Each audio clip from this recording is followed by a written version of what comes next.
9 days out from my first natural body building competition. നമ്മുടെ recovery phase കഴിഞ്ഞ് നമ്മൾ തിരിച്ച് വീണ്ടും ട്രാക്കിലെത്തിയിരിക്കുകയാണ്. നല്ല രീതിയിൽ റിക്കവർ ആയിട്ടുണ്ട്. ബോഡിയിൽ പെയിൻ ഒന്നും തോന്നുന്നില്ല. മസിൽസ് എല്ലാം ടയേർഡ് ആയിരുന്നത് ഇപ്പോൾ റിക്കവേർഡ് ആയിട്ടുണ്ട്. അപ്പോൾ നമ്മൾ ആദ്യം തന്നെ കുറച്ച് വെള്ളം ചൂടാക്കി വെച്ചിരുന്നു, അതെടുത്തു. പിന്നെ നമ്മൾ സ്ഥിരം കുടിക്കുന്ന നമ്മുടെ ചായയും കുടിച്ചു. അത് കഴിഞ്ഞിട്ട് ബ്രേക്ക്ഫാസ്റ്റ് ആയിട്ട് 6 ഹോൾ എഗ്സ് കഴിച്ചിട്ട് നമ്മൾ ഡേ സ്റ്റാർട്ട് ചെയ്യുകയായിരുന്നു. ഉച്ചക്കത്തേക്ക് നമ്മൾ തലേദിവസം നമ്മൾ കുക്ക് ചെയ്ത് വെച്ചിരുന്ന നമ്മൾ കുറച്ച് ബീഫ് ഇരിപ്പുണ്ട്. അപ്പോൾ അതിലൊരു പോർഷൻ നമ്മൾ ലഞ്ചായിട്ട് എടുക്കുകയാണ്. അതിൻ്റെ കൂടെ കുറേ വെജിറ്റബിൾസ് എടുത്തിട്ടുണ്ട്.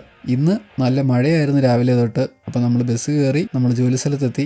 ആസ് യൂഷ്വൽ നമുക്ക് ചെക്ക് ചെയ്യാനുള്ള റൂമുകളെല്ലാം നമ്മൾ ചെക്ക് ചെയ്തിട്ട് ഉച്ചയായപ്പോഴത്തേക്കും നമ്മൾ കൊണ്ടുപോയ ലഞ്ച് നമ്മൾ കഴിക്കാനിരുന്നു. അതുപോലെ ഇന്ന് എൻ്റെ ഹൈ കാർബ് ഡേയുമാണ്. അപ്പോൾ നമുക്ക് എക്സ്ട്രാ പൊട്ടറ്റോസ് പ്രീ വർക്കൗട്ടിലും പോസ്റ്റ് വർക്കൗട്ടിലും വരും. മാത്രമല്ല ലാസ്റ്റ് മീലിൽ കുറേ ഫ്രൂട്ട്സും വരുന്നുണ്ട്. ഇനി അങ്ങോട്ടുള്ള ട്രെയിനിങ്ങിനെ പറ്റി സ്പെഷ്യലായിട്ട് പറയാനുള്ള ഒരു കാര്യം എന്ന് പറഞ്ഞു കഴിഞ്ഞാൽ ഒത്തിരി ഹെവി പോകുക എന്നുള്ളതിലല്ല, പണ്ട് ചെയ്തതിനെക്കാട്ടിലും ഒത്തിരി വെയിറ്റ് താഴെ, പക്ഷേ മാക്സിമം നമുക്കൊരു പമ്പ് കിട്ടുന്ന രീതിയിൽ ചെറിയ ടൈമിൽ ലെറ്റ്സ് സേ ഞാനൊരു വർക്കൗട്ട് ചെയ്താൽ ഒരു സെറ്റ് ചെയ്താൽ 30 സെക്കൻഡ് ആയിരിക്കും മാക്സിമം ഞാൻ റെസ്റ്റ് എടുക്കുന്നത്. കറക്റ്റ് 30 സെക്കൻഡ് എൻ്റെ വാച്ചിൽ കാണുമ്പോൾ തന്നെ അപ്പം തന്നെ അടുത്ത സെറ്റ് സ്റ്റാർട്ട് ചെയ്യുന്നതായിരിക്കും. തിരിച്ച് വീട്ടിൽ വന്നിട്ട് പ്രീ വർക്കൗട്ടായിട്ട് നേരത്തെ പറഞ്ഞ പോലെ നമ്മുടെ പൊട്ടാറ്റോസും വെച്ചു, പിന്നെ കുറച്ച് ഫിഷും വെച്ചു. വൈറ്റ് ഫിഷാണ് വെച്ചിരുന്നത്. അതിൻ്റെ കൂട്ടത്തിൽ പ്രീ വർക്കൗട്ട് സപ്ലിമെൻറ്റും എടുത്തു. അതിൽ ടൈറോസിനും ഇട്ടു, ഒരു സ്കൂപ്പ് ഗ്ലൂട്ടമിനും ഇട്ടു. പ്രീ വർക്കൗട്ട് മീലും കഴിച്ച് സപ്ലിമെൻറ്റും എടുത്ത് അറൗണ്ട് 40 മിനിറ്റ്സ് അല്ലെങ്കിൽ 50 മിനിറ്റ്സ് കഴിഞ്ഞപ്പോഴത്തേക്കും ചെയ്യാനുള്ള വർക്കൗട്ടെല്ലാം നോട്ട് ചെയ്ത് വെച്ചിട്ട് ഞാൻ റെഡിയായി പുറത്തോട്ടിറങ്ങി. അത്യാവശ്യം പമ്പ് കിട്ടാൻ വേണ്ടി ഒരു ഹുഡി വിട്ടിരുന്നു. അവിടെ ചെന്ന് നല്ല രീതിയിൽ വാമപ്പ് ചെയ്ത് കഴിഞ്ഞിട്ട് എല്ലാം 3 സെറ്റ് തന്നെ. ഫ്രണ്ട് പുൾ ഡൗൺ, അതിൻ്റെ കൂട്ടത്തിൽ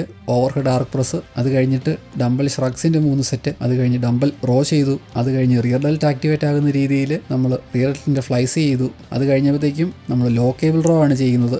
ഞാൻ ഈ 2 ഗ്രിപ്പുകളാണ് ഇടുന്നത്. എനിക്ക് ഇച്ചിരിയും കൂടി ബാക്ക് ആക്ടിവേറ്റ് ആയെന്ന് തോന്നുന്നത് ഇതിടുമ്പോഴാണ്. അത് കഴിഞ്ഞിട്ട് നമ്മൾ ഡംബൽ സൈഡ് ലാറ്ററൽ റൈസസ് ചെയ്തു. ഒത്തിരി ഹെവി അല്ലായിരുന്നു, മാക്സിമം ആ ഡെൽറ്റിനകത്ത് തന്നെ ടെൻഷൻ കിട്ടുന്ന രീതിയിൽ. പിന്നെ സ്റ്റിഫ് ആം പുൾ ഡൗൺ ചെയ്തു. അത് കഴിഞ്ഞിട്ട് സിംഗിൾ ആം വെച്ച് റിയർ ഡെൽറ്റിന് വേണ്ടി ചെയ്തു. പിന്നെ 30 ഡിഗ്രി ഇൻക്ലൈൻ ഡംബൽ പ്രസ്, അത് ചെയ്ത് തീർന്ന ഉടനെ തന്നെ നമ്മൾ സൂപ്പർ സെറ്റായിട്ട് അതിൻ്റെ കൂടെ ഡംബൽ പുൾ ഓവർ ചെയ്തു. പിന്നെയുള്ളത് കേബിൾ ക്രോസ് ഓവർ ആയിരുന്നു. അത് മാത്രം 20 റെപ്പറ്റീഷനാണ് 3 സെറ്റ്. ക്രോസ് ഓവർ കഴിഞ്ഞപ്പോഴേ നമ്മൾ പെക്ഡക്ക് ചെയ്തു 3 സെറ്റ്. ഫൈനലി നമ്മുടെ ആപ്സിന് വേണ്ടി ഹാങ്ങിങ് നീ അപ്സും ഹാഫ് ക്രഞ്ചസും 1 ആം സൈഡ് ക്രഞ്ചസും ചെയ്തു. ഈ വർക്കൗട്ട് എല്ലാം കൂടി ഞാൻ കറക്റ്റ് ടൈമർ വെച്ച് ചെയ്തിട്ട് 1.5 മണിക്കൂർ കൊണ്ട് എല്ലാം തീർന്നിട്ടുണ്ട്. ഇടയ്ക്ക് നമ്മൾ ഒത്തിരി നേരം ഫോണിൽ നോക്കി സമയം കളയുമോ, അങ്ങനെയൊക്കെ നമ്മൾ ഒത്തിരി സമയം കളയാതിരിക്കുകയാണെന്നുണ്ടെങ്കിൽ നമുക്ക് ഇങ്ങനത്തെ വർക്കൗട്ടുകൾ പെട്ടെന്ന് തന്നെ തീർക്കാവുന്നേ ഉള്ളൂ. തിരിച്ച് വീട്ടിൽ വന്നിട്ട് പ്രീ വർക്കൗട്ട് എന്താണ് കഴിച്ചത്, സെയിം മീൽ ഞാൻ വീണ്ടും റിപ്പീറ്റ് ചെയ്തു. അതിൻ്റെ അകത്ത് കുറച്ച് ടാർട്ടാർ സോഴ്സും ഉണ്ടായിരുന്നു. അപ്പം ഫൈനലി കിടക്കുന്നതിന് മുന്നേ ഞാൻ കുറച്ച് അയൺ ഗമ്മീസും പിന്നെ മൾട്ടി വൈറ്റമിനും വീണ്ടും ഒരു സ്കൂപ്പ് ഗ്ലൂട്ടമിനും ലാസ്റ്റ് മീലായിട്ട് ബനാന, ഫ്രോസൺ മാംഗോസ്, പിന്നെ കുറേ എഗ് വൈറ്റ്,